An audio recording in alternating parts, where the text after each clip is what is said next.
Hello everyone, welcome to this series on literary terms and theories.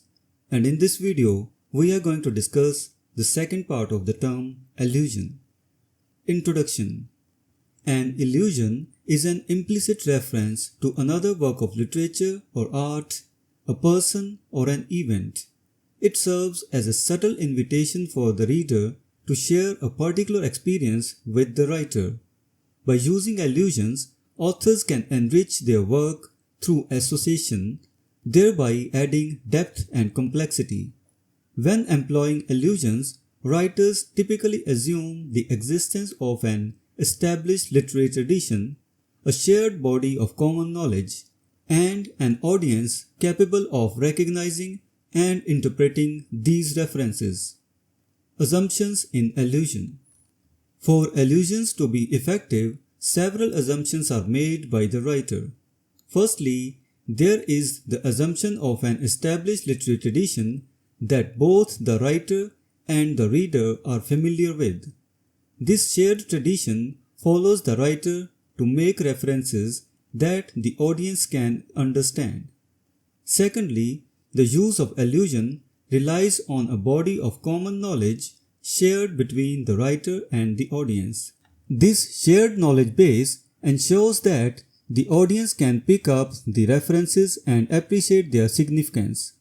Lastly, the writer assumes that the audience possesses the ability and the cultural literacy to recognize and interpret the allusions. Types of allusion. Allusions can be broadly categorized into 4 types. References to events and people. This type of allusion involves referring to historical or contemporary events and notable individuals.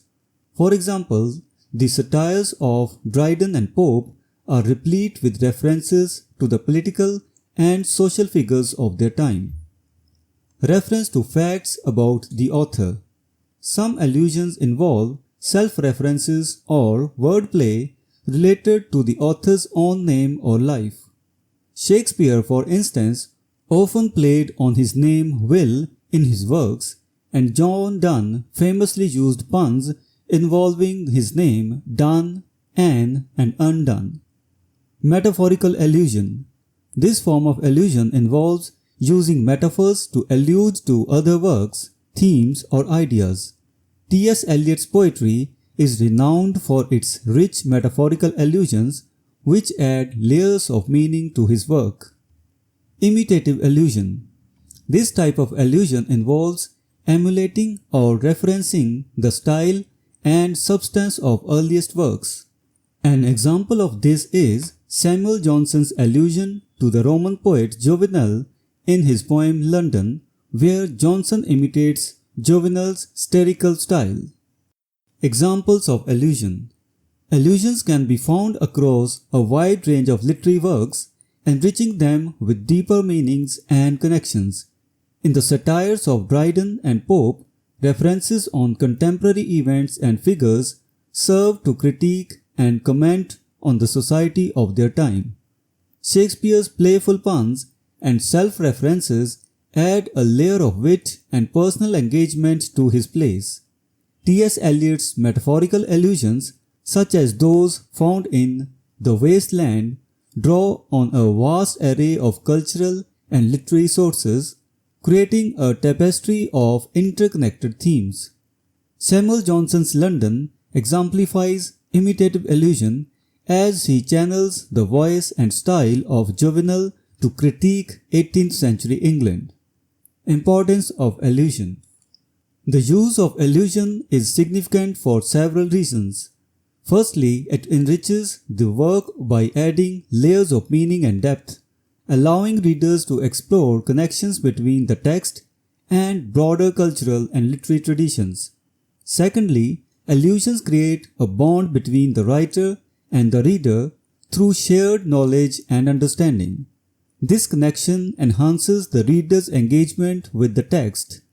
Lastly, allusions help to keep literary traditions alive and relevant, fostering a continuity of ideas and themes across different works and time periods.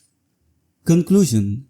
Allusion is a powerful literary device that enhances the reader's experience by providing deeper layers of meaning and connection. For readers to fully appreciate allusions, they must be aware of literary traditions and common knowledge. This awareness encourages the study of historical and literary contexts, enriching the reader's understanding and appreciation of the text. By using allusions, writers invite readers into a shared cultural and intellectual space, creating a richer and more engaging literary experience. So this was the second part of the term allusion. We will meet in the next video and discuss some other term. Until then, goodbye and thank you.